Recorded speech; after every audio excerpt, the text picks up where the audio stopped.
Hello everyone and welcome back to my channel. Thank you so much for being here. I really appreciate the fact that you are watching this video. I really appreciate the fact that you're gonna like this video at the end and you're gonna share with your friends and people who like reading, because today we're gonna talk about books. We're gonna talk about a specific book actually. Again, thank you so much for being here. Last week, I talked about the fact that some of you are watching but not subscribing. This week some things changed, and each day of this week we gain a new subscriber, which is great. So thank you so much for being part of this journey with me. And yeah, thank you so much. Okay, so on today's video we're gonna talk about books. Actually, we're gonna talk about a very specific book, The Hobbit by J.R.R. Tolkien. I don't know if you guys were here last month, but if you were, you remember that I said that the last Saturday of the month I'm gonna talk about a book that we are supposed to read together. So in the end of March, I chose the Hobbit so we could read together as a community, and then I will, at the end of the month, make a kind of a review of the book. Not actually a review because it's a very long book. Not very long, but it's a long book too. I'm not gonna be here talking about and narrating the story. Last month, I decided that we were gonna read The Hobbit. So today, here we are, the last Saturday of the month, ready to review The Hobbit by J.R.R. Tolkien. We are also gonna do one thing the last Saturday, which is the next book of May, but that's for the end of the video, if you can hold that. And yeah, let's go. Okay, The Hobbit by J.R.R. Tolkien. Just an amazing book. It's a masterpiece. I consider it a masterpiece. Let me just a disclaimer, okay? I'm not an expert on books. I don't study literature. I'm anything like that. I just enjoy reading. And this guy, Tolkien, is probably one of the reasons I enjoy reading so much. His fantasy books, as is The Hobbit and The Lord of the Rings, they are so amazing and so well written. And even though this book is almost 100 years old, I mean, it was written in the 1930s. So yes, 80 years old. So it's crazy how I read again this week, to be more specific. And it's unbelievable how a book that was written so long ago is still so great. In this book, we know Bilbo Baggins, which is the main character. You may also have heard of him if you only read or watched The Lord of the Rings, because he appears in the beginning of the movies and in the end of the last movie also. He's a cousin of Frodo Baggins, which is the main character in The Lord of the Rings. But Bilbo Baggins, he's a hobbit, which is a species, let's say like this, is a race they call in the books. And on the first chapter of the book we meet Bilbo, and we understand that hobbits don't go on adventures, except that Bilbo did went on an adventure. That actually is the entire book. But why? And then we learn that on his mother's side, the Took family, they were hobbits, kind of inclined to having a bigger and more adventurous life. So when we know Gandalf, he actually goes on that side of Bilbo, and touching on that side, on that deep seat in his heart, he convinces Bilbo on going on this adventure that's gonna completely change his life. And we also know that in the beginning, because we know other characters, we understand that this journey is gonna be crazy. But why crazy? By the first chapter, we know pretty much all the important characters we're gonna know throughout the book, which is Bilbo Baggins, Gandalf the wizard, Thorin, the main dwarf, and so many other dwarfs, because that's it.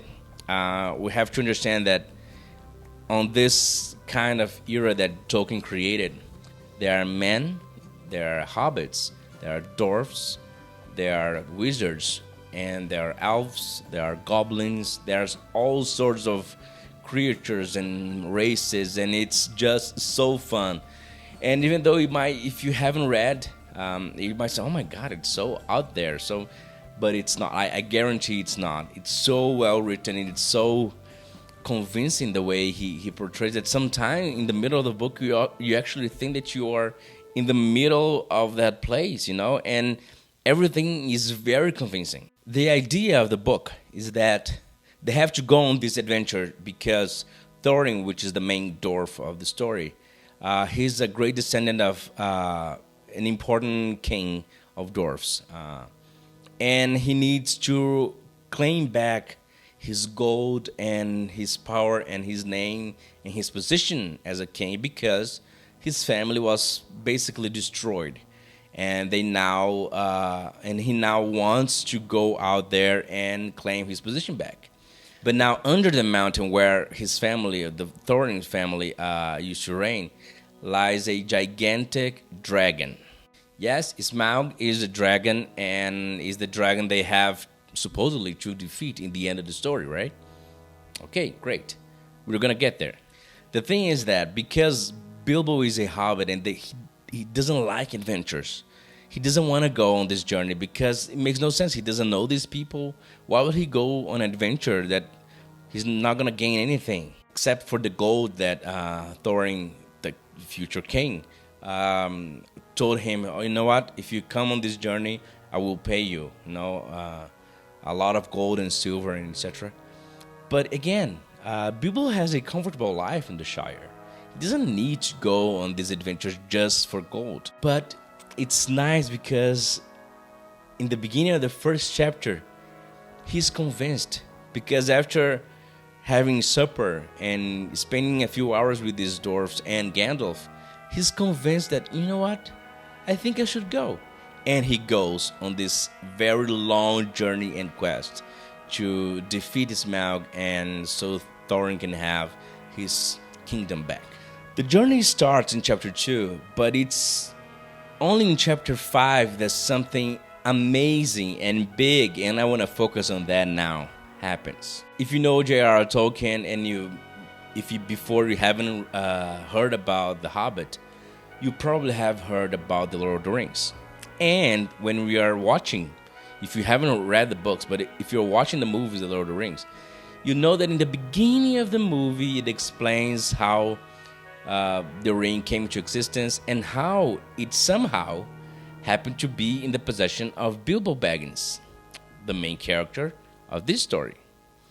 And it's unbelievable, and it's amazing the way Bilbo finds this ring. It's completely by accident. I remember that reading when I was reading The Lord of the Rings, which is another book, of course. But when I was reading it, it was weird because it felt like the ring had this will of its own. Because the ring had its will, it kind of wanted to run away from Gollum, which is the character again, Gollum or Smeagol in The Lord of the Rings.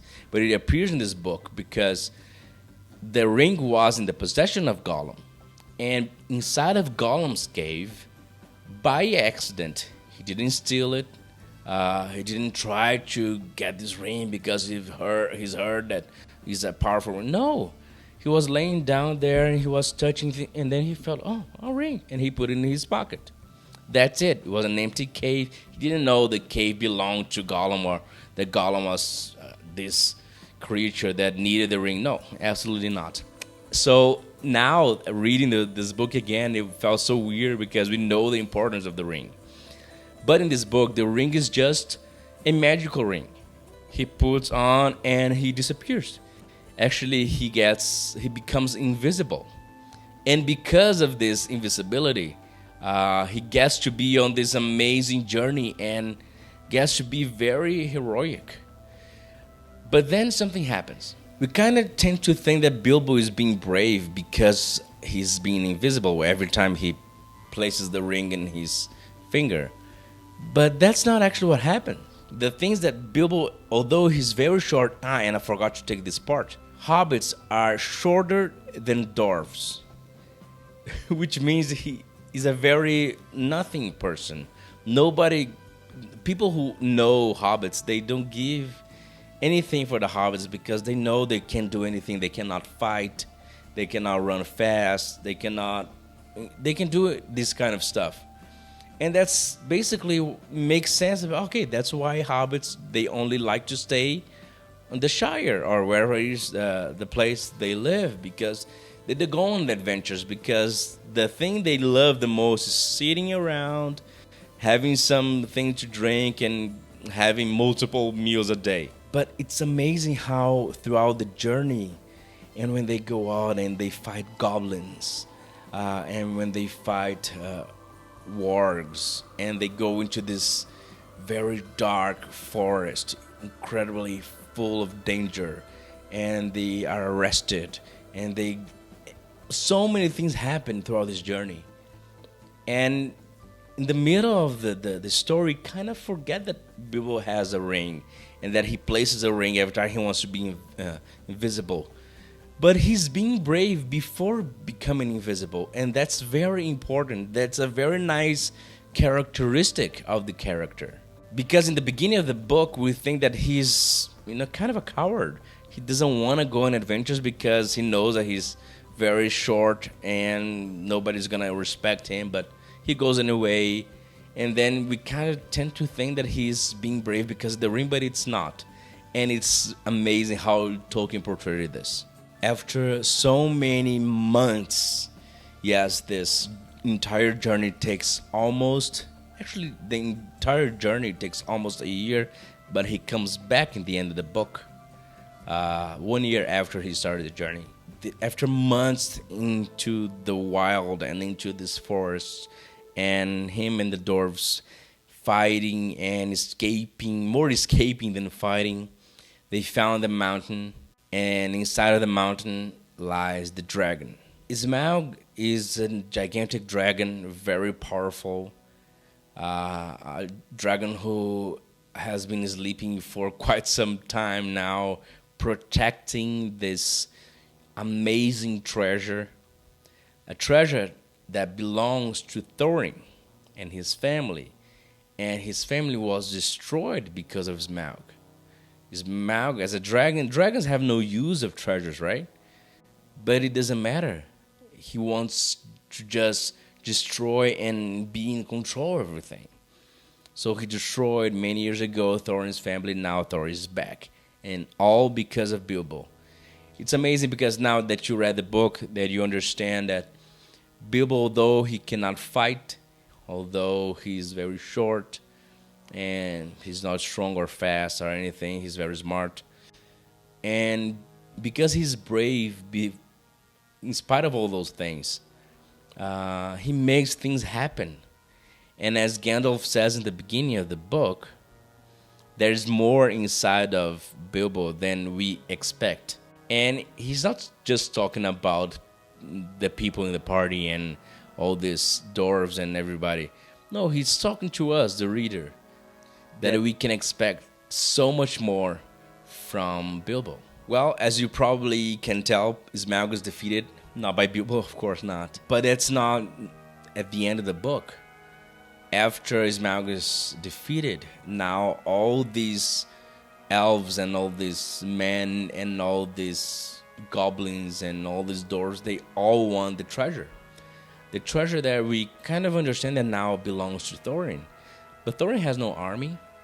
Although he's a fighter, because all dwarves are, he doesn't have an army.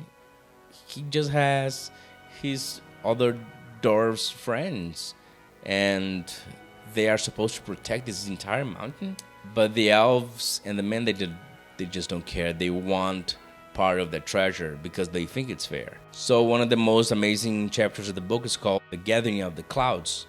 And it starts where everything starts, the war and the gatherings of making everybody wants to take the mountain and take the treasure. And at this point, Bilbo is again very important.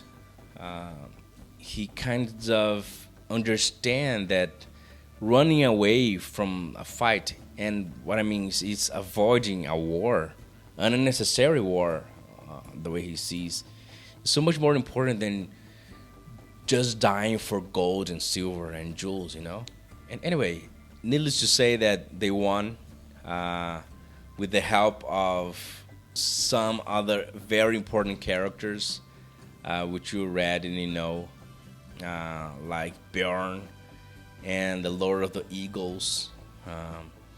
They won this battle of the five armies, and Thorin, unfortunately, he passed, but he kept his promise to Bilbo and offered a big part of this treasure. Although Bilbo didn't accept, actually, the journey of doing all these things was already part of Bilbo's treasure. But again, he doesn't go back home empty-handed. And after 350 pages, we enjoy so much Bilbo's journey throughout a whole year that we understand now why Tolkien decided to continue or to start the next masterpiece, which is The Lord of the Rings, with this character, and make his cousin such big and important part of the next journey. Well, The Hobbit is a very fun book to read, and we kind of go into this fantasy. Every time we read fantasy books, you are in another dimension sometimes. That's how I feel. But for the month of May, I decided to read this book called Onward by Howard Schultz. Who is Howard Schultz? Well, he's the chairman, president, and chief executive officer of Starbucks. He's the owner, the big boss, the founder of Starbucks. This is his story, but it's also the story of this maybe the most famous coffee house in the world. We kind of understand everything they live for, the reason they are the way they are, the reason so many things were changed in the industry of making coffee in these coffee places, and the way he changed the industry, not just in the United States, but worldwide. And it's very nice because his story is a story of success, of course, but it wasn't easy to get there. And by reading this book, I know you're gonna appreciate the fact that you can have a nice cup of coffee on Starbucks. That's pretty much it. I know it's kind of weird, this video. It's very difficult to make a review of a book without making a review of a book. Maybe for this next Honor book, I'm not gonna make a review, but I'm gonna take like 5 ideas of the book that are very interesting, and then I'm gonna share here on this video. So maybe if you are not gonna read, but maybe I can create on you the interest of reading this kind of books, this kind of stories. And that's it for today. If you enjoy this content, please like this video and share and subscribe to my channel. Also, if you have book suggestions, please leave them down below in the comment section.